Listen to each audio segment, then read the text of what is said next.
Bien, alors ce soir nous allons aborder, comme c'est prévu, un point central évidemment dans la doctrine, la croix, la théologie de la croix. On sait quelle place joue ce point dans les églises évangéliques en particulier, puisque les évangéliques se caractérisent par le fait qu'ils prêchent l'évangile, c'est pourquoi ils s'appellent évangéliques, c'est-à-dire la bonne nouvelle. Évangile en grec, ça veut dire la bonne nouvelle, et cette bonne nouvelle, c'est que Jésus est mort pour nos péchés selon les Écritures, et qu'il est ressuscité pour notre justification selon les Écritures. Paul déclarait qu'il ne veut connaître rien d'autre que la croix de Jésus, et qu'il prêche la croix. Se dit-il qui est une folie pour les Grecs, et beaucoup plus encore un scandale pour les Juifs. Peut-être que nous aurons l'occasion de revenir sur le sens de cette expression. On pourrait peut-être lire plusieurs textes pour nous placer devant cette réalité. Deux textes tout d'abord dans l'Évangile de Luc au chapitre 24 et au verset 25. C'est Jésus qui parle aux disciples qui allaient à Emmaüs et il leur dit ceci: hommes sans intelligence et dont le cœur est lent à croire tout ce qui a été écrit par les prophètes. Le Messie ne devait-il pas souffrir de la sorte pour entrer dans sa gloire? Et commençant par Moïse et par tous les prophètes, il leur expliqua dans toutes les Écritures ce qui le concernait. Et toujours dans le même chapitre, verset 45, donc c'est Jésus qui cette fois-ci est rentré dans la chambre haute où se trouvent ses disciples. Alors il leur ouvrit l'esprit pour comprendre les Écritures. Et il leur dit: ainsi il est écrit que le Messie souffrirait, qu'il ressusciterait d'entre les morts le troisième jour, et que la repentance en vue du pardon des péchés serait prêchée en son nom par toutes les nations, à commencer par Jérusalem. Et enfin, un dernier texte dans le livre des Actes, chapitre 10, et verset 37. C'est la prédication, le résumé de la prédication de Pierre dans la maison de Corneille. Par conséquent, le résumé de ce que les apôtres prêchaient, l'Évangile. Vous savez ce qui est arrivé dans toute la Judée, après avoir commencé en Galilée à la suite du baptême que Jean a prêché, comment Dieu a oint d'Esprit Saint et de puissance Jésus de Nazareth, qui allait de lieu en lieu, en faisant du bien et en guérissant tous ceux qui étaient sous l'oppression du diable, car Dieu était avec lui. Nous sommes témoins de tout ce qu'il a fait dans le pays des Juifs et à Jérusalem. Ils l'ont fait mourir en le pendant au bois. Dieu l'a ressuscité le troisième jour et lui a donné de se manifester non à tout le peuple, mais aux témoins choisis d'avance par Dieu, et nous qui avons mangé avec lui après sa résurrection d'entre les morts. Et Jésus nous a commandé de prêcher au peuple et d'attester qu'il a été lui-même désigné par Dieu comme juge des vivants et des morts. Tous les prophètes rendent de lui le témoignage que quiconque croit en lui reçoit par son nom le pardon de ses péchés. On le voit à partir de ces quelques textes, et on pourrait bien sûr en prendre bien d'autres. La croix est bien au centre de la prédication des apôtres et donc du Nouveau Testament. La croix, folie pour les Grecs, nous l'avons dit tout à l'heure, et scandale pour les Juifs. Mais la croix, qui, selon les textes que nous avons lus, appartenait au dessein de Dieu, à la préscience de Dieu. La croix, sur un plan strictement humain, est pour Jésus un lamentable échec.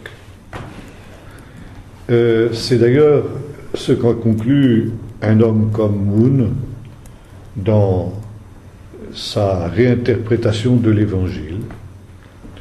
Il se considère comme le réalisateur de l'œuvre que Jésus n'a pas pu accomplir, n'a pas réussi à accomplir, puisque Jésus a donc été crucifié. Alors il faut un deuxième Messie, à savoir M. Moon, qui lui va donc réussir là où Jésus a échoué. Et c'est en cela que Paul pourra parler de la croix comme étant une folie pour les sages, les Grecs qui cherchent la sagesse. Et de fait, prêcher un Messie crucifié, c'était et c'est encore de nos jours, on peut dire, une folie. Donc folie pour les sages de ce monde, qu'étaient justement ces Grecs qui cherchaient la sagesse. Maintenant, Paul dira ceci, mais scandale pour les Juifs. Scandale, c'est un mot très fort en hébreu. Scandale, c'est un piège, c'est ce qui fait trébucher, c'est quelque chose qui est tout simplement strictement inacceptable. Et nous avons de la peine, nous, qui vivons au XXIe siècle, de réaliser ce que la croix pouvait représenter pour un juif du premier siècle.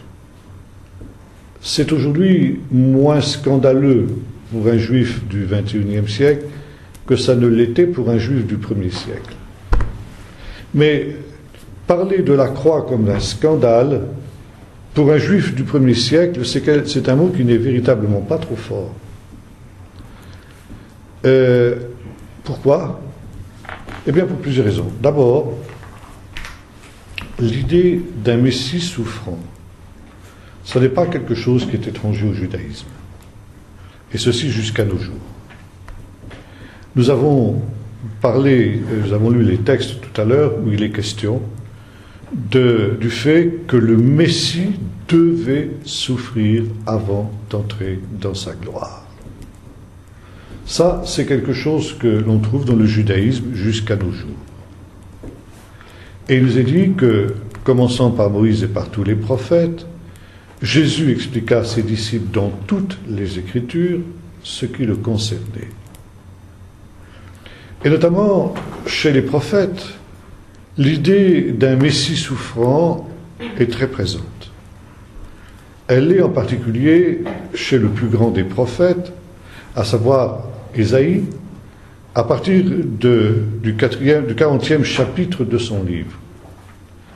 Le 40e chapitre du livre d'Ésaïe introduit une coupure, on peut dire une nouvelle partie dans le livre. C'est ce que les Juifs appellent le livret des consolations d'Israël, parce qu'il commence par cette expression « Consolez, consolez mon peuple ». Le livret des consolations d'Israël est le livre que l'on lit pendant 7 Shabbats qui suivent l'anniversaire de la destruction du temple, le 9e jour du mois d'Av, jusqu'au Nouvel An. C'est quelque chose qui vient de s'achever il y a quelques semaines maintenant, puisqu'il n'y a pas tellement longtemps qu'on a célébré le Nouvel An juif. Et on a les lectures des prophètes. Vous savez que chaque Shabbat, on lit une partie de la Torah, les 5 livres de Moïse, et une partie des prophètes. La Torah et les prophètes. Et la lecture des prophètes, qu'on appelle Haftara, est donc tirée de ce livret des consolations d'Israël. Dans ce livret des consolations d'Israël, il y a 4 poèmes qu'on appelle les chants du serviteur de l'Éternel. Ces 4 poèmes sont, d'une part, le chapitre 42, le chapitre 49, le chapitre 50 et la fin du chapitre 52 et la totalité du chapitre 53. Et dans ces 4 chants, ces 4 poèmes, on trouve la figure d'un mystérieux personnage que le prophète appelle le serviteur de l'Éternel. Alors, ce serviteur de l'Éternel, quel est-il ? Finalement, quand on lit ces textes, eh bien, il y a 2 interprétations possibles. 2 interprétations qui, d'ailleurs, ne sont pas contradictoires, mais souvent se recoupent, comme c'est souvent le cas. Le premier, c'est qu'il s'agit du peuple d'Israël, qui est appelé à être le serviteur de l'Éternel pour éclairer les nations. C'est particulièrement fort dans les deux premiers de ses poèmes, c'est-à-dire le chapitre 42 et le chapitre 49 du livre du prophète Ésaïe. Et puis, il y a à partir du chapitre 50 et surtout du chapitre 52-53, une personnalisation, pourrait-on dire, du serviteur de l'Éternel beaucoup plus grande, où le serviteur de l'Éternel devient en quelque sorte un individu. Serviteur de l'Éternel, c'était l'expression qui était employée pour Moïse. Moïse était appelé le serviteur de l'Éternel. Éved Adonai, on dit en hébreu, Éved, ça signifie aussi esclave. Par conséquent, l'esclave, c'est dans la société de l'époque ce qu'il y a de plus bas. Et pourtant, les ministres haut placés sont aussi appelés des serviteurs. Et c'est ainsi que le Premier ministre, qu'on appelle aujourd'hui le Premier ministre de nos sociétés modernes, était appelé dans la Bible le serviteur de tel roi. Un tel serviteur de Jéroboam, par exemple, serviteur de David. Par conséquent, l'expression serviteur de l'Éternel indique à la fois, c'est quelque chose d'un terme très paradoxal, qui indique à la fois une humilité, une humiliation, comme nous l'avons lu dans Philippiens ce matin. Il a pris la forme d'un serviteur ou d'un esclave, et en même temps, c'est ce qu'il y a de plus élevé. Quand Dieu appelle quelqu'un mon serviteur, voici mon serviteur, eh bien, c'est en quelque sorte le titre le plus grand qu'il puisse lui donner. Mon serviteur, c'est aussi, en grec en particulier, le mot serviteur peut aussi se traduire par fils, païs. Et on pourrait donc aussi traduire, quand on prend la version des Septante, dont nous parlions tout à l'heure, ça veut dire la version grecque de la Bible, on pourrait dire mon fils. On retrouve d'ailleurs cette expression dans un des chants du serviteur, voici mon serviteur, mon élu. Mais on peut traduire, voici mon fils, mon élu. C'est exactement ce qui se passe sur la montagne de la Transfiguration, quand la voix se fait entendre et dit, voici mon fils bien-aimé, mon élu, écoutez-le. Et assez vite dans la tradition juive, on a assimilé le mystérieux serviteur de l'Éternel avec le Messie. Or, le Messie est présenté dans un certain nombre d'autres textes comme un roi. D'ailleurs, c'est la signification du mot Messie. Messie, c'est le roi qui a été oint. Melech HaMashiach, on dit en hébreu, le roi auquel on a donné l'onction. Sous-entendu, l'onction du Saint-Esprit en ce qui concerne Dieu. Et par conséquent, le Messie apparaît comme celui qui va exercer le règne de Dieu. C'est le cas, par exemple, dans le chapitre 7 du livre du prophète Daniel, où le Fils de l'homme, c'est-à-dire le Messie, vient sur les nuées du ciel, on lui donne la gloire, la domination, la puissance, le règne, son royaume ne terminera jamais. Il est le roi du royaume de Dieu, donc il est un être particulièrement glorieux, particulièrement puissant et particulièrement honorable. Et voilà qu'à côté de ces textes où le Messie apparaît sous cette forme, il y a d'autres textes où le Messie apparaît au contraire souffrant. Le chapitre 52-53 du livre du prophète Ésaïe, que nous connaissons bien, que l'on a pu appeler la Passion selon Ésaïe, nous décrit justement les deux aspects de ce personnage. Voici mon serviteur s'élèvera, il s'élèvera bien haut. Donc l'élévation du Messie. Et puis ensuite, il est question au contraire de son humiliation. Méprisé, abandonné des hommes, homme de douleur, habitué à la souffrance, semblable à celui dont on détourne le regard, nous l'avons dédainé, nous n'avons fait de lui aucun cas. Et ce texte emploie un langage, sacerdotal, un langage de sacrificateur. Mais il a été blessé pour nos péchés, brisé pour nos iniquités. Le châtiment qui nous donne la paix est tombé sur lui, et c'est par ses meurtrissures que nous avons la guérison. Nous étions tous errants comme des brebis, chacun suivait sa propre voie et l'Éternel a fait reposer sur lui l'iniquité de nous tous. Après avoir offert sa vie en sacrifice pour le péché, mon serviteur verra une postérité et il prolongera ses jours et l'œuvre de l'Éternel prospérera entre ses mains. Par conséquent, ici, nous sommes en plein paradoxe. Un personnage extrêmement glorieux, extrêmement important, qui s'élèvera. Et 3 fois, le chapitre 52 d'Ésaïe nous précise que le Messie s'élèvera. Comme j'ai l'habitude de le dire, 3 fois où il est question de l'élévation du Messie, ça n'empêche personne d'entre nous de dormir. Un juif, ça l'empêche de dormir. Parce qu'il se dit, mais si le Saint-Esprit répète 3 fois que le Messie s'élèvera, c'est pas gratuit, c'est pas innocent, il y a une raison. Pourquoi 3 fois est-il dit que le Messie s'élèvera? Et la réponse est celle-ci. Parce que le Messie s'élèvera au-dessus de ce qu'Israël aura produit de mieux. Alors, qu'est-ce qu'Israël a produit de mieux? 3 réalités. D'abord, Israël a produit Abraham. Abraham, c'est vraiment un des plus grands hommes d'Israël, pour ne pas dire le plus grand homme. Et on conclut, le Messie sera donc plus grand qu'Abraham. Une deuxième fois, il est dit, le Messie s'élèvera.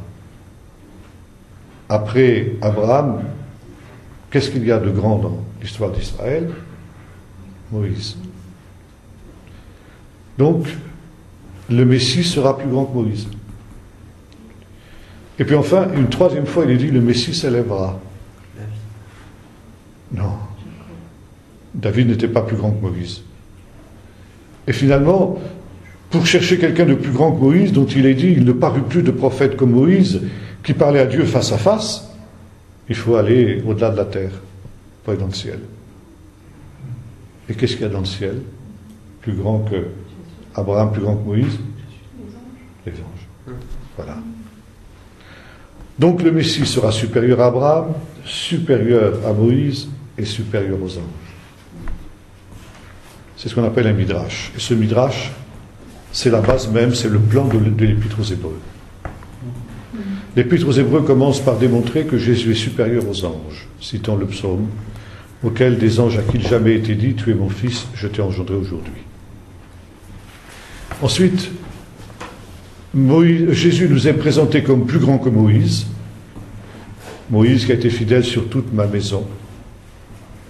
Et puis enfin, Jésus nous est présenté comme plus grand qu'Abraham.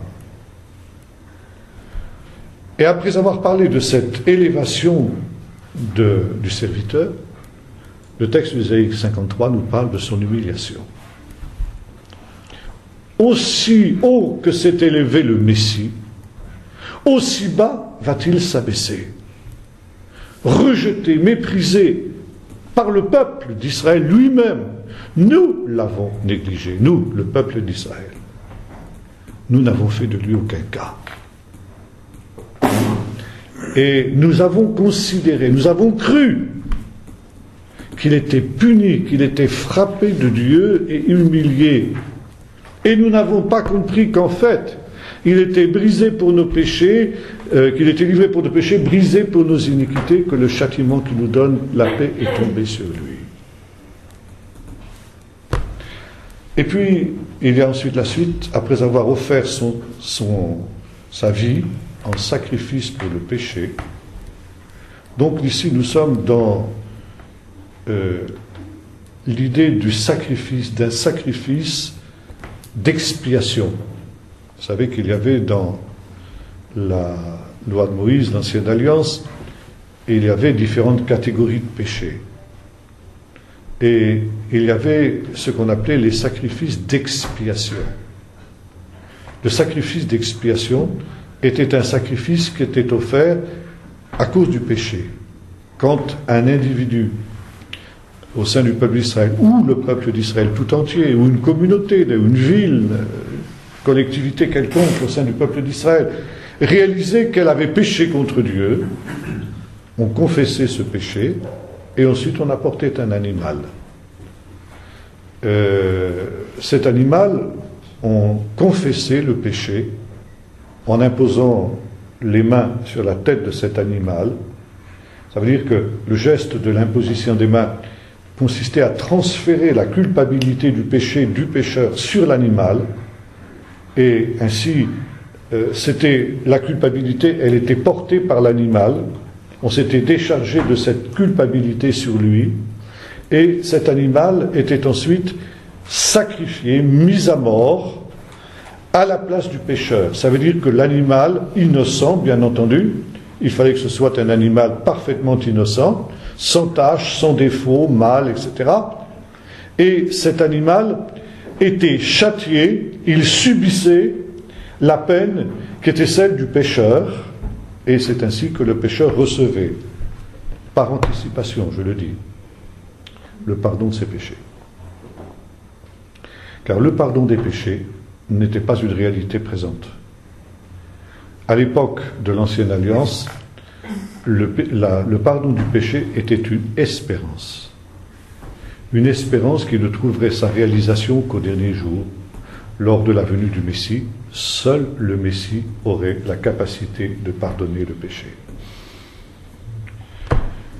Et vous retrouvez ça dans le texte que nous avons lu. Ne fallait-il pas que le Messie souffre ces choses avant d'entrer dans sa gloire? Il était écrit qu'alors, la repentance et le pardon des péchés seraient prêchés en son nom à toutes les nations. Ça veut dire que le pardon des péchés deviendrait une réalité à partir du moment où le Messie aurait lui-même été ce sacrifice, que les sacrifices d'expiation de l'Ancienne Alliance typifiaient, annonçaient et, on pourrait dire, prophétisaient. On me demande souvent comment ce qu'on appelle les saints de la Nouvelle Alliance, ça veut dire les justes de la Nouvelle Alliance, ont-ils pu être justifiés et pardonnés? L'Épître aux Hébreux dont nous avons parlé tout à l'heure est clair. Ce n'est pas par le sang des taureaux et des boucs. Ils sont sauvés, exactement comme nous le sommes, par la foi en Jésus. Plus exactement, par la foi dans le sacrifice de Jésus. Nous, notre foi, elle appartient à un événement du passé. Nous nous souvenons, quand nous avons péché, que nous réclamons le pardon du Seigneur, nous nous souvenons que Jésus est mort sur la croix et qu'il a expié nos péchés. Et à cause de cela, nous pouvons dire, Seigneur, à cause du sacrifice de Jésus, de la justice de Jésus, pardonne mon péché. Les saints de l'Ancien Testament avaient la même foi. Mais pour eux, cette foi, elle était dans un événement qui était encore à venir et non pas dans un événement du passé comme nous. Ils avaient cette espérance qu'un jour, ce qui était simplement ici typifié par ce sacrifice d'expiation, eh bien, trouverait sa réalité dans les faits et que le véritable agneau de Dieu, eh bien, expierait le péché. Il y avait un autre élément aussi, on trouve ça par exemple dans l'histoire du paralytique dont nous avons parlé ce matin, du paralytique de Capernaum. Vous vous souvenez bien sûr tous de cet épisode où les 4 amis de ce paralytique le montent sur le toit parce que la maison est pleine, Jésus est en train de prêcher l'évangile, et finalement ils font un trou dans le toit, ils amènent le paralytique au pied de Jésus. Et la première chose que dit Jésus, quand il voit la foi de ces gens, il dit « Mon enfant, tes péchés te sont pardonnés ». Et immédiatement murmure dans la foule, cet homme blasphème, car qui peut pardonner les péchés si ce n'est Dieu seul? Et comme je l'ai dit tout à l'heure, pourquoi cette réflexion de la part de cette foule? Parce qu'encore une fois, pour eux, le pardon des péchés était quelque chose encore à venir. Le pardon des péchés n'était pas, parce que le Messie n'était pas venu. Donc, un homme, quel qu'il soit, dire à un autre, tes péchés te sont pardonnés, c'est anticiper sur ce qui devait arriver, c'est une forme de blasphème. Et Jésus dit, pour vous montrer que le Fils de l'homme a sur la terre le pouvoir de pardonner les péchés, il se tourne vers le paralytique et lui dit, lève-toi, prends ton lit et va dans ta maison. Ça veut dire que la guérison de ce paralytique est la preuve que Jésus est le Messie et que par conséquent, en sa personne, le pardon des péchés est une actualité, est une réalité présente. Voyez-vous, c'était un signe par lequel Jésus manifestait sa messianité. Tes péchés sont pardonnés. Lui seul a le pouvoir de pardonner les péchés et la foule le comprend comme ça. Et il nous est dit, la foule bénit Dieu qui a donné aux hommes un tel pouvoir. Aux hommes, pourquoi? S'il est vrai que Dieu seul peut pardonner les péchés, parce qu'il donne ce pouvoir à son Messie, un homme. Et voilà, la foule ici a reconnu que Jésus était véritablement le Messie, parce qu'il avait le pouvoir de pardonner les péchés, comme la guérison du paralytique le manifestait et le montrait. Maintenant, le pardon des péchés était typifié par un jour très particulier. Nous avons déjà eu l'occasion de parler ensemble, le jour du Kippour. Les sacrifices d'expiation auxquels j'ai fait allusion tout à l'heure étaient essentiellement des sacrifices commis pour des péchés, plutôt donnés pour des péchés commis involontairement. Mais dans le rituel de l'Ancienne Alliance, il n'y avait pour ainsi dire pas de sacrifice pour le péché commis volontairement. Une seule fois dans l'année, il y avait un sacrifice pour ce genre de choses. Or, vous savez bien comme moi, il faut quand même être honnête, que l'essentiel de nos péchés, ce n'est pas des péchés involontaires, hein. C'est souvent des péchés volontaires. Et voilà justement, Dieu avait prévu cette situation, bien sûr. Et une fois dans l'année, le jour du Kippour, c'est-à-dire le 10e jour du 7e mois, alors avait lieu un événement très particulier. Le grand prêtre, donc celui qui était le plus élevé dans la hiérarchie spirituelle, pour la seule fois de l'année, pénétrait dans le temple au-delà du voile qui séparait le lieu saint du lieu très saint. Et là, il prenait au péril de sa vie le sang d'un bouc expiatoire. Il y avait 2 boucs que l'on présentait au grand prêtre, et on tirait au sort. Il y avait 2 sorts. Un bouc pour l'Éternel et un bouc pour Azazel. Azazel, c'est quoi? On pense que c'est un démon. Et le bouc pour Azazel était chassé dans le désert, vous vous en souvenez, c'est ce qu'on appelle le bouc émissaire, et il était abandonné dans le désert pour y mourir. Le désert, c'est la demeure de Satan.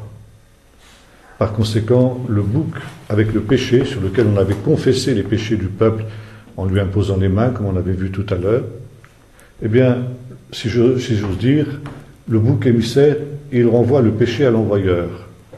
Retour à l'envoyeur. Satan est celui qui incite au péché, qui est le véritable, celui qui enfante le péché. Bon, on lui renvoie le paquet, on lui renvoie le colis. Tiens, reprends ce qui est à toi. On lui envoie les péchés du peuple, en la personne de ce bouc. Quant au bouc pour l'Éternel, il est égorgé, le sacrificateur, le grand prêtre, prend son sang, et il l'emmène dans le lieu très saint, au-delà du voile, dans un endroit où se trouve l'Arche d'Alliance.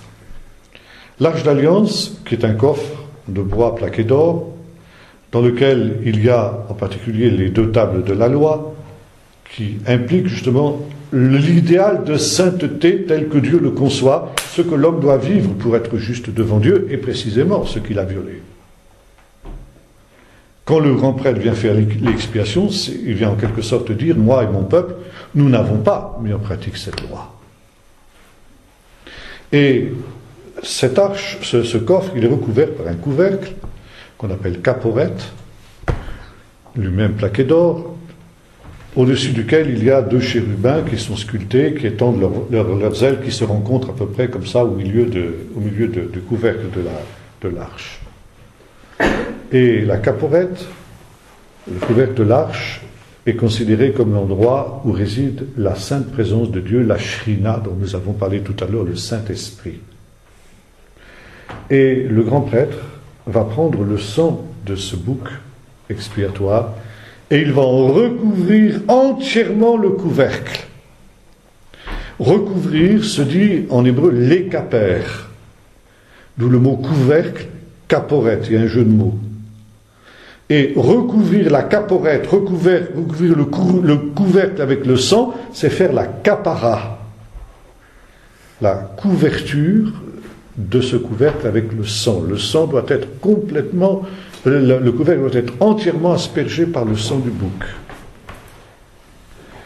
Et cette expression capara, que l'on trouve dans le mot kippour, c'est tout ça, c'est des jeux de mots sur la même racine. La capara, ça se traduit aussi par expiation. Ça veut dire que quand le couvercle est recouvert par le sang, Dieu voit le sang et il dit, bien, il y a eu une rançon pour le péché qui a été payé. Et par conséquent, Dieu fait l'expiation, il pardonne le péché. Encore une fois, il pardonne par anticipation, parce que comme dira l'Épître aux Hébreux, le sang des taureaux et des boucs n'avait pas la possibilité de véritablement enlever le péché, mais était une promesse qu'un jour viendrait où cela serait. Maintenant, quand il entrait dans ce lieu très saint avec ce sang, le grand prêtre risquait sa vie. On n'entre pas dans la présence de Dieu, dans la sainte présence de Dieu, n'importe comment. C'est une des raisons pour lesquelles il se préparait de longues semaines d'avance. Il se sanctifiait, il passait la dernière nuit avant d'entrer dans le sanctuaire, après avoir jeûné, bien sûr. Le Kippour était un jour de jeûne de 25 heures, comme il est encore aujourd'hui pour tout le peuple, où chacun humiliait son âme, réparait ses fautes, essayait de mettre de l'ordre dans sa vie, etc. Et la nuit qui précédait l'entrée dans le sanctuaire, le grand prêtre se faisait lire la Torah, il ne dormait pas toute la nuit pour être sûr qu'il était vraiment dans la présence de Dieu. Et quand venait le moment d'entrer dans le sanctuaire, alors c'était un moment particulièrement angoissant. Le peuple était rassemblé et prié pour le grand prêtre. Est-ce que le grand prêtre allait ressortir vivant du sanctuaire? C'était la question. Si le grand prêtre ressortait vivant du sanctuaire, ça voulait dire que Dieu avait accepté le sacrifice et que le péché était pardonné. Si le grand prêtre mourait dans le sanctuaire, ça voulait dire que Dieu n'acceptait pas de pardonner le péché. Et dans l'éventualité d'un pareil drame, parce que sûr, ça aurait été un drame, on attachait autour de la taille du grand prêtre une corde qu'il déroulait derrière lui quand il entrait dans le lieu très saint, parce qu'on ne voyait pas ce qui se passait, bien sûr. De telle manière que si le grand prêtre ne ressortait pas vivant, personne n'aurait pu le rechercher, bien sûr, dans le lieu très saint, on puisse tirer son cadavre avec la corde. Et quand le grand prêtre disparaissait au-delà du voile, bien sûr, c'était un moment particulièrement angoissant. On n'entendait plus rien, on ne voyait plus rien. On pouvait imaginer ce qui se passait. D'ailleurs, le grand prêtre, avant d'entrer dans le sanctuaire, avait diffusé dans le lieu très saint un épais nuage d'encens pour qu'il voie le moins possible. Parce que voir Dieu, c'est mourir, nous l'avons vu tout à l'heure. Donc le nuage d'encens était là pour cacher ce qu'il y avait dans le sanctuaire. Même l'arche, il ne devait pas la regarder. Et puis quand, au bout de quelques longues minutes, interminables minutes, le voile s'écartait et que le grand prêtre ressortait vivant, c'était un soupir de soulagement. Alors le grand prêtre s'avançait sur les 15 marches qui étaient à l'entrée du sanctuaire, et là, il levait les mains, et il bénissait le peuple en disant « Shalom Alechem », ça veut dire « la paix soit avec vous ». Comme Paul dira dans l'Épître aux Romains, ayant été justifiés par la foi, nous avons la paix avec Dieu par Jésus-Christ notre Seigneur. Et quand il avait prononcé cette bénédiction, de toute la force dont il était capable, pour la seule fois de l'année, et lui seul, prononcer le nom imprononçable de Dieu, le tétragramme. Et quand le peuple entendait ce nom ineffable, il se précipitait à genoux et bénissait Dieu, qu'encore une fois, il avait accepté de pardonner les péchés de son peuple. Et quand le Kippour était passé, que les 3 premières étoiles s'étaient levées au firmament, le grand prêtre faisait un grand repas pour rompre le jeûne, où il glorifiait Dieu, il se réjouissait de ce que Dieu lui ait permis de sortir vivant du sanctuaire. On me demande souvent, est-ce qu'il y a eu des circonstances où le grand prêtre n'est pas ressorti vivant du sanctuaire? À ma connaissance, non. Dieu a toujours accepté justement l'expiation qui avait été faite. Ce rituel de Kippour, il est central dans l'Épître aux Hébreux. L'Épître aux Hébreux nous décrit justement en quelque sorte l'idée d'un Kippour céleste. Et là, l'auteur de l'Épître aux Hébreux, qui est un anonyme, je ne sais pas qui est véritablement l'auteur de l'Épître aux Hébreux, s'agit-il de Paul ou d'un autre, peu importe. En tout cas, nous dit qu'il part du texte de Moïse qui était monté sur la montagne pour recevoir le plan du tabernacle, et Dieu lui avait dit « Tu feras tout selon le modèle que je t'ai montré sur la montagne ». Et de ce verset, le judaïsme a déduit l'idée que, en fait, il y a dans le ciel un temple céleste qui est le modèle du temple terrestre, parce que le tabernacle, c'était en quelque sorte un temple portable, et le temple de Salomon sera construit sur un tabernacle non mobile, en quelque sorte. Et par conséquent, Moïse a vu le ciel ouvert, il a vu le temple céleste, et il a reproduit pour le tabernacle ce qu'il avait vu dans le temple céleste. Et là, nous avons vu tout à l'heure Jésus ressuscité, qui apparaît à Marie-Madeleine le matin de Pâques, et Marie-Madeleine veut le saisir. Et Jésus dit, non, ne me saisis pas, parce que je monte vers mon Père. Et le soir, il est de retour. On a vu le texte tout à l'heure. Et là, c'est très curieux, parce que ce qu'il avait interdit à faire à Marie-Madeleine le matin, il demande à ses disciples de le faire. Il avait dit à Marie-Madeleine, ne me touche pas, parce que je ne suis pas encore remonté vers mon Père. Et le soir, au contraire, il dit à ses disciples, touchez-moi pour voir que j'ai bien, comme on a vu ce même matin, de la chair et des os, que je ne suis pas un fantôme. Qu'est-ce qui s'est passé? Pourquoi interdit-il le matin de le toucher et le soir demande-t-il qu'on le touche? Il avait interdit à Marie-Madeleine de le toucher parce qu'il dit « Je ne suis pas encore remonté vers mon Père ». S'il demande de le toucher le soir, c'est qu'entre-temps, il est remonté vers son Père. Qu'est-ce qu'il est allé faire dans le ciel? L'Épître aux Hébreux nous répond. Il est entré dans le sanctuaire céleste, dans le lieu saint céleste, non pas avec le sang des taureaux et des boucs, mais avec son propre sang. Et il a fait l'expiation pour les péchés du monde entier, une fois pour toutes, pour les péchés du monde entier, des hommes de tous les temps et de tous les lieux. Et l'apôtre Jean en particulier, dans son évangile, nous présente la passion de Jésus, à la fois sous deux aspects, sous l'aspect de la Pâque, du rituel de Pâques. On retrouve cette idée dans l'Apocalypse où Jésus est l'agneau de Dieu, c'est-à-dire l'agneau de Pâques. L'agneau qui devait être immolé pour que le peuple d'Israël soit épargné par l'ange de la destruction, l'ange de la mort qui avait frappé les premiers des Égyptiens, et en même temps un rituel de Kippour. Nous retrouvons par exemple Jésus qui s'avance vers ses adversaires et qui prononce le nom de Dieu. Qui cherchez-vous? Jésus de Nazareth. Et Jésus répond en grec, ça nous est arrivé, ego eimi, ça veut dire je suis. Alors on traduit je le suis, mais ça veut dire tout simplement je suis. Et en entendant cette parole de Jésus, ses adversaires tombent, foudroyés par une puissance surnaturelle. Et une deuxième fois, Jésus demande, qui cherchez-vous? Jésus de Nazareth. Une deuxième fois, ego eimi, je suis. Une deuxième fois, ses adversaires sont terrassés par une puissance surnaturelle. Et Jean nous présente Jésus ici comme le grand prêtre qui sortait du lieu très saint et qui prononçait le nom de Dieu, nous avons vu tout à l'heure. Parce que le nom de Dieu, c'est « je suis ». En hébreu, l'expression « je suis » n'existe pas. Elle n'existe que pour Dieu. Dieu seul peut dire « je suis ». Et le tétragramme, le nom imprononçable que nous ne connaissons pas, eh bien c'est tout simplement « je suis ». Ça veut dire que Jésus qui a prononcé cette parole non pas en grec, il n'a pas dit « ego eimi », il l'a prononcé en hébreu, on ne sait pas ce qu'il a dit, personne ne sait jusqu'à aujourd'hui comment se prononce le nom de Dieu, eh bien il a prononcé le nom de Dieu. Et à cette parole, les adversaires de Jésus ont été terrassés de la même manière que le peuple se prosternait quand il entendait le nom divin le jour du Kippour. Nous le retrouvons dans la chambre haute, après la résurrection, après son retour justement du lieu très saint. Il est remonté au ciel, comme il avait dit à Marie-Madeleine. Il est entré dans le lieu très saint, il a fait l'expiation dans le temple céleste avec son propre sang, et il sort du sanctuaire vivant. Et là, vous comprenez l'importance de la résurrection.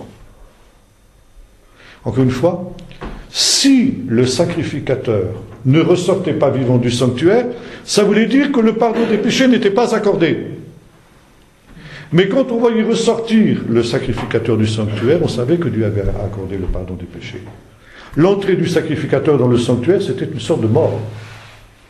Et sa sortie du sanctuaire, c'était une sorte de résurrection. Jésus est entré donc dans le ciel par la mort, il a fait par sa mort l'expiation avec son propre sang, et il est ressorti vivant. Ça veut dire, la résurrection de Jésus est la preuve que le sacrifice de Jésus a été accepté, et que Dieu a accepté de pardonner le péché, que par son sang nos péchés sont pardonnés, et c'est la résurrection qui nous le dit. Et quand Jésus se présente vivant à ses disciples dans la chambre haute, qu'est-ce qu'il fait? Il dit exactement mot pour mot les paroles du grand prêtre quand il sortait du sanctuaire vivant, « Shalom Aleichem, la paix soit avec vous. » Et il les bénit. Jean nous présente la passion de Jésus qui occupe presque la moitié de son évangile, c'est-à-dire l'importance qu'elle a dans l'évangile de Jean, la passion, n'est-ce pas? Eh bien, nous présente cette passion comme un second Kippour, comme le véritable Kippour. L'expiation du péché. Et la résurrection, donc ici, est la preuve que le pardon des péchés est accordé, que le sacrifice a véritablement toute son efficacité. Il y a de nombreuses années, je me trouvais en Grèce. Nous avons rencontré des frères orthodoxes. Et ces frères orthodoxes nous ont interpellés vigoureusement, d'une manière qui ne m'a pas plu du tout, du tout. Et là, ils nous ont dit ceci, vous les latins. Alors vous savez, moi, descendant du Huguenot, me faire traiter de latin, j'ai pas aimé. Honnêtement, j'ai pas aimé. Vous les latins, il a dit, vous insistez trop sur la mort de Jésus et pas assez sur sa résurrection. Or, comme l'avons dit tout à l'heure, sans la résurrection, la mort de Jésus n'est rien d'autre qu'un lamentable échec. Il ne faut jamais mentionner la mort de Jésus sans mentionner sa résurrection. Et en réfléchissant sur cette parole, vous voyez, ça fait des années, je m'en souviens encore, après, je me suis dit, ils ont raison. Et c'est vrai que dans la tradition latine, eh bien, on insiste trop sur la mort et pas assez sur la résurrection. C'est vrai pour les Romains, les vrais latins, alors. Vous voyez partout des crucifix, des scènes représentant la passion dans les églises. Et puis finalement, la résurrection, on la mentionne infiniment moins que la mort. Il y a une telle insistance sur la mort de Jésus que ça en devient pratiquement morbide. Jusque dans nos milieux évangéliques, c'est pareil. Il suffit de prendre notre hymnologie. Si vous prenez par exemple un recueil comme Les ailes de la foi, vous avez des dizaines et dizaines de cantiques où il est question de la mort de Jésus, de son efficacité, etc. Les cantiques sur la résurrection, vous en trouvez en tout et pour tout dans le recueil une dizaine. Ça veut dire infiniment moins que de ceux où il est question de la mort. Et quelque temps après, je lisais une biographie de Billy Graham. Et Billy Graham racontait comment, la première fois qu'il était allé à Moscou, c'était encore du temps du communisme, il avait prêché dans cette grande église baptiste qui était la seule église à l'époque du temps du communisme. Et Billy Graham est un homme très très humble, bien qu'un grand homme de Dieu. Et en général, quand il avait terminé une mission quelque part, il demandait au pasteur de l'endroit si son message avait bien passé. Ils ont demandé au pasteur de l'endroit de critiquer ce qu'il avait dit. Il faut le faire, hein. Et alors il avait demandé à ces pasteurs russes qu'il avait invités, il dit, est-ce que mon message est bien passé, est-ce qu'il est bien adapté ici au public russe? Et les pasteurs russes ont dit ceci, oui, c'est pas mal, mais vous insistez trop sur la mort de Jésus, pas assez sur la résurrection. Et Billy Graham m'a dit, j'ai réfléchi à ça et j'ai compris qu'ils avaient raison. Et je me suis décidé, disait-il, à insister plus sur la résurrection quand je mentionnais la mort de Jésus, de jamais mentionner la mort de Jésus sans la résurrection. Alors j'ai trouvé ça intéressant, je dis tiens, c'est exactement ce que ces frères grecs nous ont dit. Vous voyez, c'était pas des Grecs, c'était des Russes, ils n'étaient pas orthodoxes, ils étaient baptistes, mais ils étaient quand même très influencés par l'orthodoxie, forcément, étant en Russie. Et c'est vrai, quand on visite, par exemple, les églises orthodoxes, alors, attention, je vais être très clair, je suis à fond, à 300% contre les icônes, hein. Mais quand vous voyez les icônes, russes ou orthodoxes, eh bien, on est très loin, justement, de l'art latin. Cet art qui est marqué justement par le côté un peu morbide, je pense par exemple en particulier au catholicisme ibérique, qui a le plus poussé cet art morbide du culte de la mort, des souffrances, etc. Même le Christ en croix dans les icônes grecques est auréolé, nimbé par la lumière de la résurrection. Et la croix de Jésus, dans l'art grec, dans l'art orthodoxe, c'est un trône triomphal où la résurrection n'est jamais séparée de la mort. Et là, voyez-vous, c'est très important. Et je reviens à ce qu'on disait tout à l'heure sur scandale pour les Juifs. Folie pour les Grecs, scandale pour les Juifs. Encore une fois, en lisant les cantiques du serviteur de l'Éternel, l'idée d'un Messie qui souffre et d'un Messie qui meurt, c'est quelque chose qui est central dans l'Écriture, comme Jésus le rappelle aux disciples d'Emmaüs, et comme il le rappelle aux disciples dans la chambre haute, comme Pierre le rappelle à Corneille, quand il expose à ses païens pour la première fois l'Évangile, il fallait que le Messie souffre ces choses avant d'entrer dans sa gloire, et avant que la repentance et le pardon des péchés soient annoncés à toutes les nations. C'est à cause de cette mort et ces souffrances du Messie que le pardon maintenant devient accessible, devient non plus une promesse comme nous l'avons vu tout à l'heure, mais devient bel et bien une réalité présente. Alors, un Messie qui souffre, vous avez ça dans le judaïsme aujourd'hui encore. Alors, le judaïsme, comme le christianisme, se trouve confronté à ces deux images contradictoires du même Messie. Comment le Messie peut-il être à la fois le Messie royal, le Messie qui règne, qui vient sur les nuées du ciel comme Daniel, et comment peut-il être le Messie souffrant? Et voyez-vous, les deux confessions ont résolu ce problème de manière différente. Le christianisme a dit, eh bien, parce que Jésus vient, le Messie vient en deux temps. Il vient une première fois pour être le Messie souffrant, le serviteur de l'Éternel des chants d'Ésaïe, et il viendra une deuxième fois comme Messie royal, comme Messie glorieux. Le judaïsme a trouvé une solution différente, parce qu'il ne connaît pas Jésus, bien sûr. Il croit en deux Messies. Un Messie souffrant, que l'on appelle le Messie fils de Joseph, qui doit mourir. Et quand il aura accompli cet acte, le Messie souffrant laissera la place à la venue d'un deuxième Messie, le Messie fils de David, qui sera le Messie royal. Le premier Messie, le Messie fils de Joseph, sera un Messie sacerdotal, ça veut dire qu'il sera fils de Lévi, et il aura une fonction sacerdotale d'expier le péché, tandis que le deuxième Messie sera le fils de David, membre de la tribu de Juda, et il sera par conséquent celui qui va régner comme l'a été David. Vous trouvez d'ailleurs ces deux figures du Messie confondues dans la même personne dans l'Épître aux Hébreux, où Jésus nous est à la fois dépeint comme le Messie sacerdotal, bien que n'appartenant pas à la tribu de Lévi, et l'auteur de l'Épître aux Hébreux nous explique pourquoi. Parce qu'il appartient à un sacerdoce qui est supérieur à celui de Lévi, à savoir le sacerdoce de Malkitsédek, selon qu'il est écrit dans le psaume 110, tu es sacrificateur pour toujours, selon l'ordre de Malkitsédek. Et puis en même temps, Jésus nous présentait évidemment comme le Messie royal. C'est le même. Par conséquent, ici, un Messie qui meurt, ça pose aucun problème pour le judaïsme.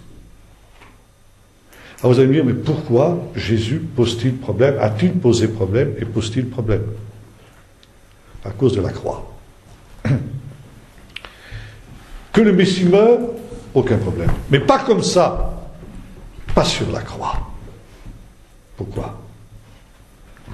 Parce que la croix, non seulement dans la culture de l'époque, c'était la mort réservée par les Romains aux plus grands criminels, à ceux que l'on voulait humilier. C'était d'abord extrêmement douloureux sur le plan physique, mais en plus c'était la pire des humiliations. Un citoyen romain, par exemple, ne pouvait pas être crucifié. Paul a été décapité parce qu'il était citoyen romain, on ne pouvait pas le crucifier, tandis que Pierre, qui n'était pas citoyen romain, sa tradition, était crucifié. Mais surtout pour un juif, la croix était assimilée à une pendaison. Et vous savez ce qui est écrit dans le livre du Deutéronome, « Maudit est quiconque est pendu au bois ». Ça veut dire que celui qui sera pendu au bois sera retranché du sein de son peuple. C'est exactement ce que dit Isaïe. Nous l'avons considéré comme retranché du sein de son peuple. Et voyez-vous, on dit beaucoup de bêtises sur la mort de Jésus. Et la mort de Jésus a été utilisée pour culpabiliser le peuple d'Israël. Et une accusation terrible contre le peuple d'Israël, c'est qu'Israël est le peuple déicide, celui qui a tué Jésus. Et par conséquent, puisque Jésus est Dieu, nous l'avons vu ce matin, il a tué Dieu. Est-ce qu'il peut y avoir un plus grand crime que celui de tuer Dieu? Non, ça n'existe pas. Donc les Juifs sont les plus grands criminels de tous les lieux, de tous les temps. C'est pour ça qu'on peut les tuer, qu'on peut les brûler, qu'on peut les gazer, tout ce que vous voudrez, puisque de toute façon, ce sont les assassins de Dieu. Or, quand nous lisons l'évangile de Jean, chapitre 11, 12, après la résurrection de Lazare, le Sanhédrin juge Jésus in absentia. Et Caïphe pose la question suivante, que ferons-nous? Car il est évident que cet homme fait beaucoup de miracles. Et voilà la parole importante, il dit ceci. Si nous le laissons faire, tout le peuple croira en lui. Vous avez déjà noté ça? Et voyez-vous, une certaine théologie chrétienne, exégèse chrétienne, nous dit le peuple qui a clamé Jésus le jour des rameaux était le même qui demandait crucifie-le le vendredi saint. Pas du tout. Le peuple, dans son ensemble, était prêt à recevoir Jésus comme Messie. Voilà le témoignage de l'Écriture. Et ça a effrayé les grands prêtres. Et les grands prêtres ont dit, comment empêcher ça? Comment empêcher que le peuple reconnaisse Jésus comme le Messie? Un autre texte qui nous montre comment le peuple était auprès de Jésus, c'est que tous les évangiles, les trois synoptiques sont d'accord pour dire que les prêtres qui sont décidés à mettre la main sur Jésus, disent que ce ne soit pas pendant la fête pour qu'il n'y ait pas d'émeute parmi le peuple. Ça veut dire, si nous mettons la main sur Jésus, ostensiblement, le peuple va se soulever pour protéger Jésus, pour arracher Jésus de nos mains. C'est ça que ça veut dire. Vous voyez le peuple qui a crié « Crucifie-le ». Le crucifie-le, c'était une petite poignée des serviteurs du grand prêtre qui étaient dans une salle 3 fois grande comme celle-ci, où Jésus a été jugé. Et alors, finalement, le plan des grands prêtres était celui-ci. Comment persuader le peuple que Jésus n'est pas le Messie? C'est non pas de présenter Jésus mort, si on avait lapidé Jésus, ou si on l'avait tué par l'épée, et fait rater. Parce qu'on aurait dit Jésus est le fils, et le Messie, fils de Joseph, qui meurt. Mais si nous présentons le Messie pendu, c'est-à-dire crucifié, ça veut dire, on dira au peuple, vous voyez, il est l'objet d'une malédiction de Dieu, il est rejeté par Dieu. Donc il ne peut pas être le Messie. Et ça réussit parfaitement. Parce que les disciples qui vont à Emmaüs disent ceci à Jésus, quand ils s'approchent de lui. Nous espérions que ce serait lui qui délivrerait Israël. C'est une manière de dire, nous espérions que ce serait lui qui serait le Messie. Mais depuis que nous l'avons vu crucifié, nous savons que nous sommes trompés, que Jésus n'est pas le Messie puisqu'il a été crucifié. Même les disciples doutaient quand ils ont vu Jésus crucifié. Et c'est la raison pour laquelle Saul de Tarse, Paul, était tellement opposé à la prédication de Jésus. Scandale pour les Juifs.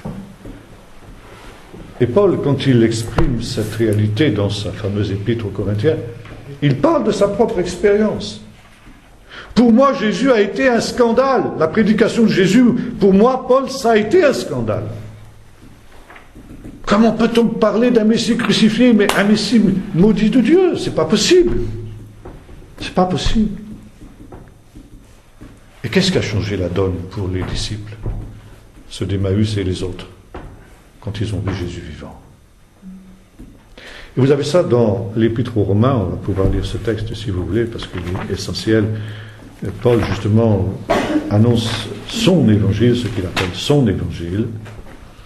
Chapitre 1er, verset 1er, Paul, serviteur de Jésus-Christ, appelé à être apôtre, mis à part pour l'évangile de Dieu. Cet évangile, Dieu l'avait promis auparavant par ses prophètes dans les Saintes Écritures. Il concerne son Fils, né de la descendance de David selon la chair, et voilà, écoutez bien, et déclaré Fils de Dieu avec puissance selon l'Esprit de sainteté par sa résurrection d'entre les morts. Ça veut dire quoi?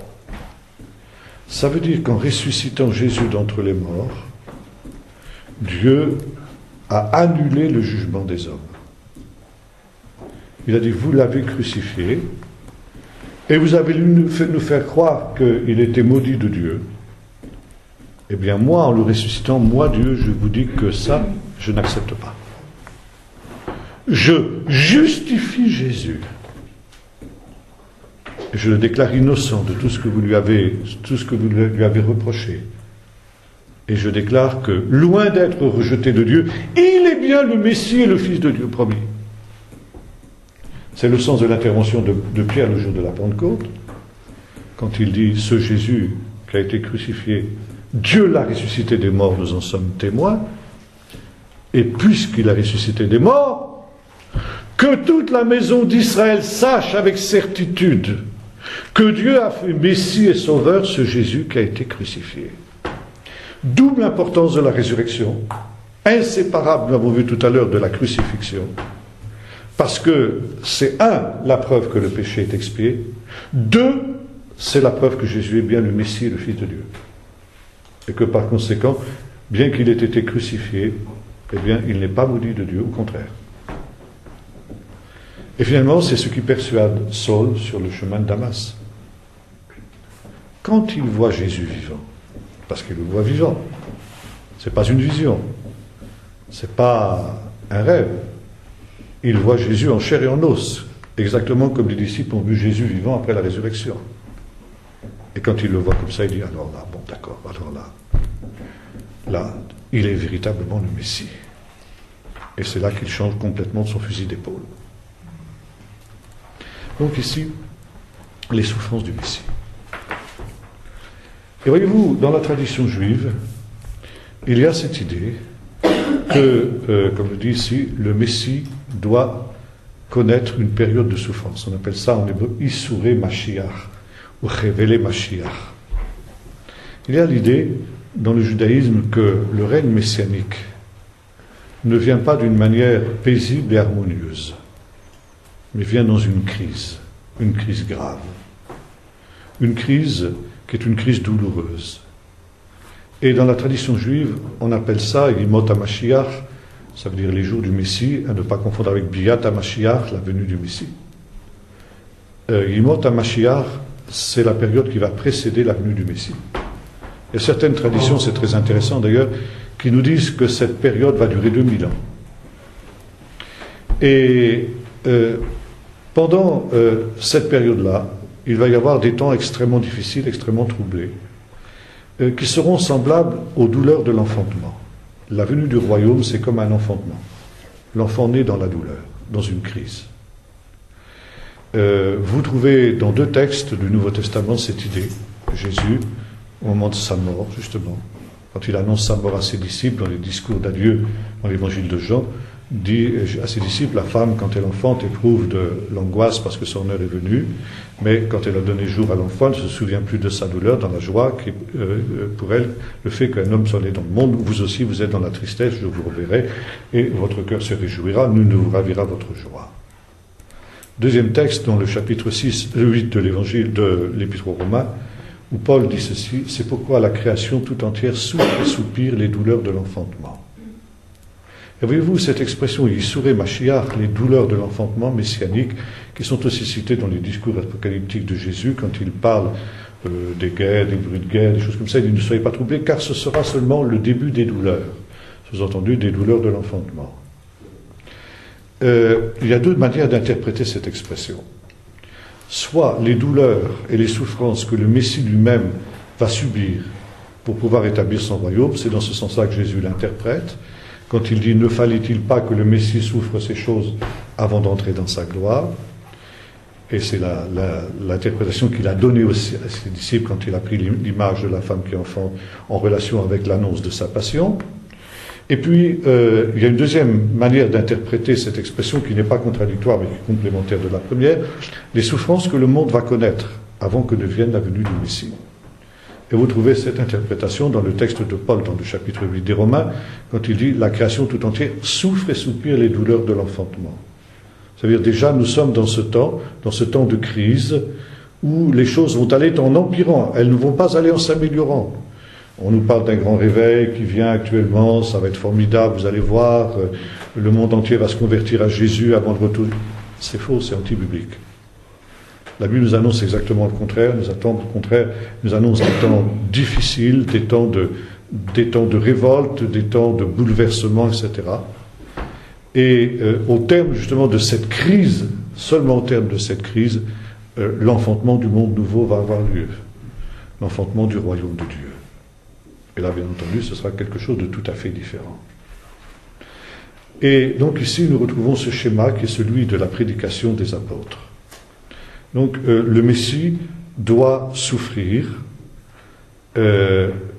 pour justement faire l'expiation des péchés, selon ce qui avait été écrit dans notamment le texte d'Ésaïe que nous avons lu tout à l'heure dans Ésaïe 52 et 53. Maintenant, bien sûr, il y a d'autres textes aussi nombreux, et Jésus a pris toutes les Écritures. J'ai fait un séminaire là-dessus la semaine dernière dans la région parisienne, à Épinay-sur-Seine, justement sur les Écritures, et j'ai commencé par la Torah, c'est là ce qui était écrit de moi dans la Torah de Moïse, dans les prophètes et dans les psaumes. Ça veut dire les trois parties de la Bible hébraïque. La Torah de Moïse, c'était les 5 livres du Pentateuque, les prophètes et les psaumes, c'est-à-dire les écrits des hagiographes, c'est-à-dire tout ce qui concerne ni Torah ni prophète, si vous voulez. Bon, on trouve déjà cette idée dans le chapitre 3 du livre de la Genèse, où Dieu parle au serpent. Il dit: je mettrai une inimitié entre toi et la femme, entre ta descendance, ta postérité et sa postérité, il t'écrasera la tête et tu lui blesseras le talon. Les sages ont commenté ce texte, notamment cette histoire des talons. Talon, ça se dit en hébreu ékev. Ékev, ça veut dire aussi les pas.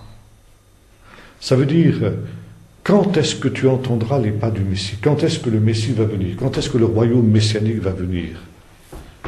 Et on joue sur le mot ékev. Eh bien, quand les talons du Messie seront percés. Et il y a un autre texte où il est question justement des talons du Messie qui sont percés. C'est le texte du psaume 22. Ils ont percé mes mains et mes pieds, on traduit, mais en fait, si on veut traduire littéralement, ils ont percé mes mains et mes talons. Et comme je disais tout à l'heure, on sait que la crucifixion, par le squelette d'un crucifié qu'on a trouvé en 1970 sur le mont des Oliviers, eh bien, le clou passé non pas dans les deux pieds superposés, comme le montrent les Christ de nos calvaires, etc., mais dans les deux talons qui étaient joints comme ça. Voyez-vous? Donc la parole de Dieu s'est aussi réalisée à la lettre sur ce plan-là. Bon, on retrouve aussi cette idée dans l'idée que le Messie est le fils de Péretz. Péretz, celui qui fait la brèche, le fils de Tamar. Tamar, qui avait donné naissance à 2 jumeaux, dans le deuxième s'appelait Péretz, celui qui fait la brèche. La brèche, parce que justement le côté du Messie sera percé, vous trouvez sur la croix. Vous avez aussi, un autre texte dans Genèse 49, etc. Bon, je passe sur tous ces textes-là parce que ça serait trop long. Mais disons, de nombreux textes bibliques annoncent effectivement la mort du Messie, les souffrances du Messie, comme condition indispensable pour que le royaume de Dieu vienne. Et il faut préciser avec force que la mort de Jésus n'est pas un accident, n'est pas quelque chose qui n'avait pas été prévu. Le livre de l'Apocalypse nous dit ceci: l'agneau de Dieu a été immolé avant la fondation du monde. Ça veut dire que la mort de Jésus entrait dans le plan de Dieu avant même la création. Vous avez un midrash dans le judaïsme qui nous raconte que le Messie était dans le jardin d'Éden avant la création du monde, et Dieu lui parle et lui dit: Messie, mon serviteur, est-ce que tu vois ce qui va se passer dans le monde? Tu vois le péché de l'homme va se révolter contre moi. Toi seul, tu peux faire l'expiation pour le péché. Est-ce que tu es prêt à descendre de cette gloire dans laquelle tu es pour venir faire l'expiation du péché? Et le Messie dit oui. Et ça lui dit: mais attention, ça va te coûter cher. Tu souffriras, et on reprend les termes d'Ésaïe 53, rejeté, méprisé, abandonné des hommes, etc. Est-ce que malgré ça, tu es prêt à aller? Le Messie dit oui. Et donc, Dieu dit: bon, à cause de ça, je vais créer le monde. Puisque tu es d'accord d'accomplir ce sacrifice, eh bien, je suis d'accord de créer le monde, moi aussi, malgré le péché qu'il y aura dans l'homme. Et par conséquent, ici, ce n'est pas quelque chose, Golgotha n'est pas un événement qui a pris Dieu au dépourvu. Et Dieu, pour essayer de sauver la mise, a finalement ressuscité Jésus parce qu'il a été un peu dépassé par les événements lui-même. Non. C'était quelque chose qui entrait dans le plan de Dieu, dans la volonté de Dieu lui-même. Et Jésus donc devient ainsi la rançon, le Rédempteur. Et à cause de cela, à cause de ce sacrifice, il y a quelque chose de nouveau qui commence. Et ça, les textes que nous avons lus le précisent. C'est que, à cause de ce sacrifice, la repentance et le pardon des péchés sont accessibles, non pas seulement au peuple d'Israël, mais à toutes les nations. Et que la repentance et le pardon des péchés seraient prêchés en son nom à toutes les nations. C'est sur cette base que Pierre, va vers Corneille, comme nous l'avons vu tout à l'heure. Les prophètes tous donnent de lui ce témoignage que quiconque croit en lui, juif ou non juif, reçoit en son nom le pardon de ses péchés. Et quand il prononce ces paroles, vous savez, le Saint-Esprit descend sur les païens et ils sont baptisés dans le Saint-Esprit, preuve qu'effectivement Dieu les a acceptés. Jusqu'à la mort de Jésus, le salut était réservé au seul peuple d'Israël. Seul le peuple d'Israël avait connaissance de Dieu, de la véritable foi. Et comme dira l'apôtre Paul dans l'Épître aux Éphésiens, vous païens autrefois, vous étiez étrangers à toutes ces choses, étrangers aux alliances, vous étiez éloignés, vous étiez sans espérance, sans Dieu, sans Messie, sans rien, sans Torah. Et en Jésus, vous qui étiez loin, maintenant vous avez été rapprochés et vous faites un avec le peuple de Dieu. Et commence avec la mort de Jésus une dispensation nouvelle, où cette bonne nouvelle doit être prêchée à toutes les nations.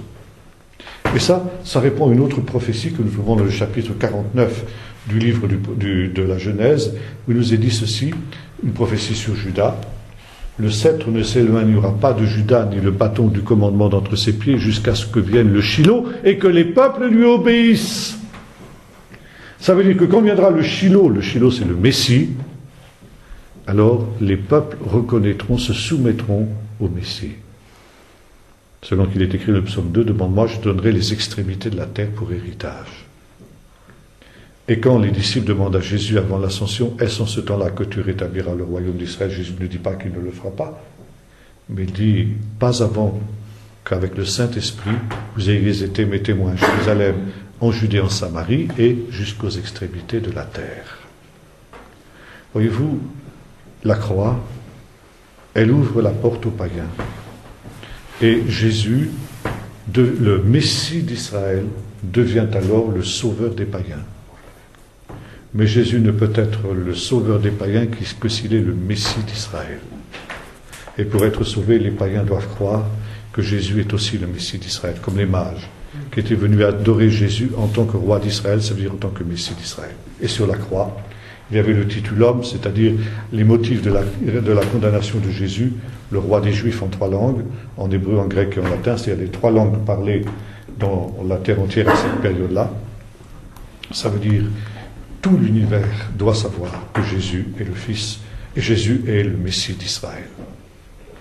Alors, bien sûr, on pourrait encore dire beaucoup de choses sur la croix, parce qu'évidemment, là, il y a aussi bien des mystères qui sont manifestés, qui sont révélés dans la croix. Mais finalement, l'expiation du péché par la croix se trouve autour de cette réalité centrale, qui donc a ses conséquences qui font que finalement, ce qui était l'alliance conclue avec le peuple d'Israël est ouverte maintenant à toutes les nations. Ça veut dire qu'il y a eu une alliance qui est faite avec les nations. Un pasteur me disait, l'ancienne alliance, l'Ancien Testament, c'est avec Israël, le Nouveau Testament, c'est avec les païens. Je dis, c'est pas vrai. Dieu n'a pas fait d'alliance du tout avec les païens. Et la nouvelle alliance, le Nouveau Testament, ça veut dire nouvelle alliance, Nouveau Testament, il a été conclu avec le peuple d'Israël. Jérémie 31, 31, voici je fais avec la maison d'Israël et la maison de Juda, et non pas avec l'église des païens, une alliance nouvelle. Mais dans sa grâce, à cause justement de cette réalité nouvelle, eh bien, cette alliance conclue avec le peuple d'Israël est ouverte aux païens. Et chaque païen, maintenant, par une foi personnelle, peut entrer dans l'alliance qui a été conclue avec Israël. C'est pourquoi, encore une fois, je reviens à ce que nous disions tout à l'heure, le salut, c'est quelque chose qui est un salut juif. Comme le disait mon professeur du Nouveau Testament à Jérusalem, le christianisme, c'est une religion juive. Et pire encore, je vais vous choquer. Le christianisme, c'est une religion pharisienne. Parce qu'au centre de la foi pharisienne, il y a l'espérance de la résurrection. Et Paul résume l'évangile qu'il prêche en une phrase, Christ est ressuscité. Ça, c'est typiquement 100% pharisien.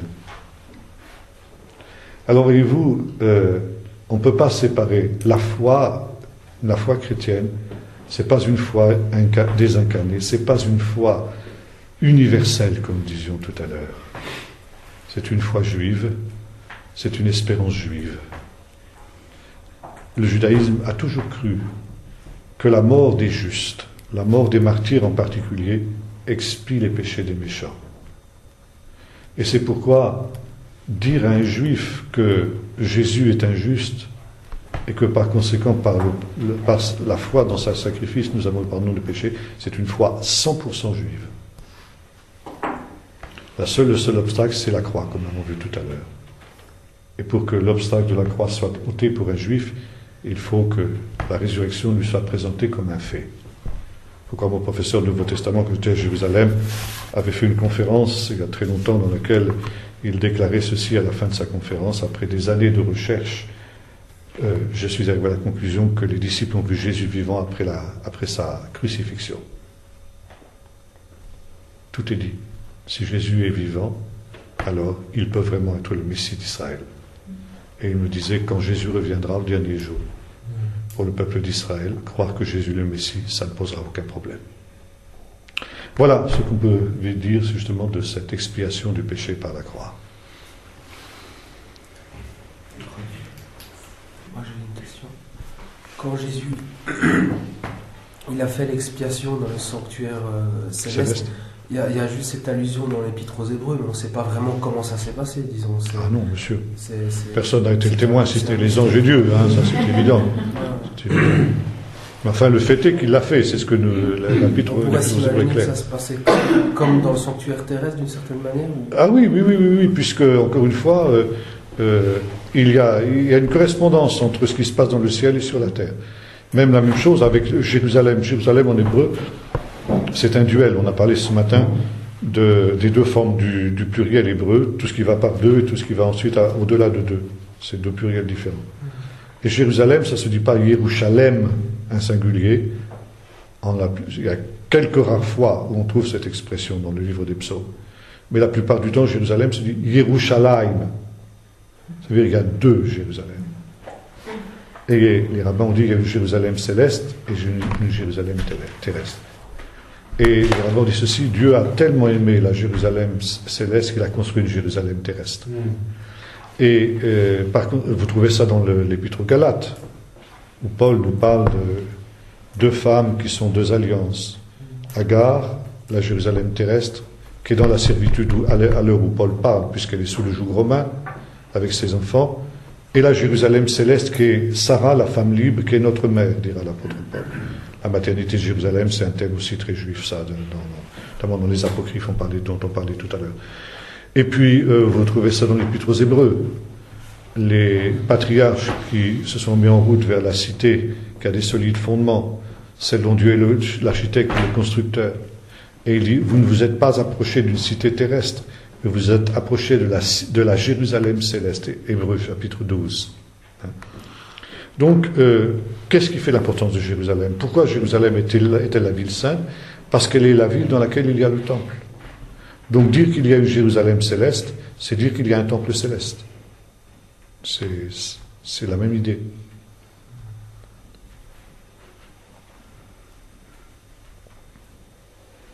Et par rapport à l'instrument, de la croix comme instrument de mort, c'est parce que, je comprends déjà c'est contextuel par rapport aux Romains, mais c'est aussi donc parce que c'est le pire châtiment qui pouvait exister, c'est ça Oui, absolument. Et Ésaïe 53 reprend ce thème en disant il a été mis au rang des malfaiteurs. C'est cité par Jean dans son évangile, en parlant de Jésus crucifié entre les deux brigands. Et finalement, comme nous le voyons aussi dans l'épître aux Philippiens, quand nous avons lu ce matin, il s'est rendu obéissant jusqu'à la mort, ce qui est déjà beaucoup, mais pire, même jusqu'à la mort de la croix. Ça veut dire la pire des humiliations. Il est descendu aussi bas qu'on puisse descendre. On ne peut pas descendre plus bas que ça. Ça veut dire il s'est identifié au pire des pécheurs. Et la croix, il fallait que Jésus meure sur la croix et pas autrement. D'ailleurs, il a failli mourir autrement à plusieurs reprises. Et ça ne s'est jamais produit parce qu'il fallait qu'il meure sur la croix. Et la croix, donc, signifiait deux choses. Premièrement, que Jésus s'est identifié avec les pires malfaiteurs, ça veut dire que les pires pécheurs peuvent être certains que le pardon est aussi pour eux. Et puis, deuxièmement, il a été retranché de son peuple. Et c'est justement ça l'idée de l'ouverture aux païens. Si Jésus a été retranché de son peuple, ça veut dire qu'il est devenu comme un païen, et par conséquent, il a été assimilé aux païens pour être aussi le sauveur des païens. Donc, les païens peuvent être aussi sauvés. Voilà, c'est ça l'idée. Et on peut dire que ça fait partie de la préscience de Dieu, parce que Dieu, son omniscience, savait que, étant mort sur la croix, comme vous l'avez expliqué, il y avait non seulement les païens pourraient s'identifier, mais aussi que le peuple n'allait pas reconnaître dans sa totalité Jésus qui serait alors revenu, et ce temps de 2000 ans qu'on est en train de terminer n'aurait pas été donné pour les païens. Bien sûr. Maintenant, il y a une chose intéressante aussi quand on lit l'évangile de Jean, comme je vous ai expliqué tout à l'heure, c'est que la croix, qui est donc, on l'a dit il y a un instant, la pire humiliation et le pire châtiment auquel on puisse rêver, eh bien, chez Jean, elle est quelque chose de très différent. L'évangile de Jean est tout entier ciblé vers une heure. Hein? Par exemple, on parlait de plusieurs tentatives de mettre Jésus à mort, et Jésus échappe parce que son heure n'était pas encore venue. Et dans le chapitre 12 de l'évangile de Jean, quand viennent les Grecs à la dernière Pâque, Jésus dit « Maintenant l'heure est venue ». Cette heure pour laquelle il était venu, il dit « Seigneur, délivre-moi de cette heure, mais c'est pour ça que je suis venu jusqu'à cette heure ». Il dit ceci « L'heure est venue où le Fils de l'homme va être glorifié ». Et ensuite il s'adresse à ses disciples, il dit « Quand vous aurez élevé le Fils de l'homme, Père, glorifie ton Fils ». Et voyez-vous, cette croix, qui est donc l'humiliation suprême dans l'évangile de Jean, elle devient une élévation. Le Messie est élevé dans une gloire, c'est la gloire. Et là on est en plein paradoxe, parce que la croix, donc c'est l'humiliation, et en même temps, c'est un trône où Jésus règne. Et l'évangile de Jean nous présente en particulier Jésus sur la croix, mais maître des événements jusqu'à la fin. Femme, voilà ton fils, fils, voilà ta mère. Il s'adresse à son disciple et à sa mère, etc. Il dit pour que l'écriture soit accomplie, j'ai soif, etc. Et finalement, il meurt, il rend l'esprit quand il le décide. Comme il l'a dit quelque temps plus tôt, personne ne prend ma vie, je la donne de moi-même. j'ai le pouvoir de la donner, j'ai le pouvoir de la reprendre. Et quand il dit maintenant c'est accompli, c'est fini, le but est atteint, on l'a dit ce matin, bon, moi je n'ai plus rien à faire, il rend l'esprit à son Père, il meurt au moment qu'il a décidé lui-même, où il a décidé lui-même de mourir, de rendre l'esprit. Ça veut dire, la croix, c'est un trône d'où il règne. Et de cette croix, justement, descend finalement trois choses pour l'apôtre Jean. Donc, le cœur de Jésus est percé par le coup de lance du Romain et sortent de l'eau et du sang. Et puis, Jésus rend l'esprit. Or, dans la première épître de Jean, vous voyez, il y a trois témoins. Trois, parce que toute disposition sera accomplie sur le modèle de 2 ou de 3 témoins. Il y a trois qui rendent témoignage, l'eau, l'esprit et le sang, et les trois sont d'accord. Et sur la croix, vous retrouvez ces 3 éléments. L'eau et le sang qui sortent de son côté percé, et l'esprit quand Jésus rend l'esprit. Rendre l'esprit en grec, évidemment, ça a le même sens qu'en français, ça veut dire mourir, exhaler le dernier soupir, mais dans le langage de Jean, c'est plus. Il donne l'esprit. Parce que l'esprit n'avait pas encore été manifesté, parce que Jésus n'avait pas encore été glorifié. Là, Jésus est glorifié sur la croix, et par conséquent, maintenant, l'esprit va pouvoir se répandre dans le monde entier. Et finalement, la croix devient en quelque sorte comme ce nouveau temple. Le corps de Jésus est le temple. Les prophètes avaient annoncé un temps où du temple purifié, du temple renouvelé, du temple eschatologique, eh bien sortirait un torrent qui féconderait le désert, qui rendrait à la terre sa fertilité paradisiaque de l'Éden. Et on retrouve ça. Donc là, sort de la croix ce fleuve d'eau et de sang, le sang qui purifie, l'eau qui rend la vie. Et puis l'esprit qui devait être répandu simplement au moment où Jésus allait être glorifié. Jésus, si quelqu'un croit en moi, des fleuves d'eau vive couleront de son sein, comme dit l'Écriture. Vous puiserez avec joie de l'eau source du salut, Ésaïe 12. Et donc, à partir du moment où Jésus meurt, il en est ainsi. Et Jésus, quand il rentre dans la chambre haute le soir de Pâques, dans l'évangile de Jean, souffle sur ses disciples en disant « Recevez le Saint-Esprit ». Ça veut dire, c'est la nouvelle naissance. Ils sont régénérés par l'Esprit, ils sont les premiers à naître de nouveau, naître d'Esprit, quoi.